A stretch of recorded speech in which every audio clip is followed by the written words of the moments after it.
Alright guys, so while on my quest to find the hottest products, I seem to have stumbled upon the biggest secrets of the gadget world. I have with me the latest iPad mini. Well, no, I got you there, didn't I? This is actually the eyeball slide. It looks like the iPad mini, but it is actually very different than the iPad mini.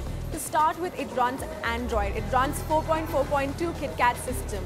It also has a 1.3 GHz quad-core processor and a 16 GB inbuilt storage, which you can actually expand to about 32 GB, which is pretty cool. So when we go into the camera, it has a 5 megapixel rear camera and a 2 megapixel front camera, which is pretty decent and average-ish.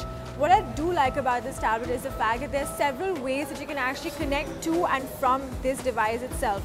To start with, you have Wi-Fi, 3G, it also has calling capabilities, and the best part, it has dual SIM capabilities. So priced at about 14,000, I think it's a very reasonable price for a product like this, and it is definitely worth checking out. You know, I'm really excited about this last product for Snap because this actually proves that there's Harry Potter, Hogwarts, magic, that they all exist. This is a pygmy puff. Yeah, I know that's more of a Harry Potter geek reference and not for everyone else, but for everyone else's knowledge, this is a music bubble by Portronics, and it's a portable speaker, and it's really cute to look at, right?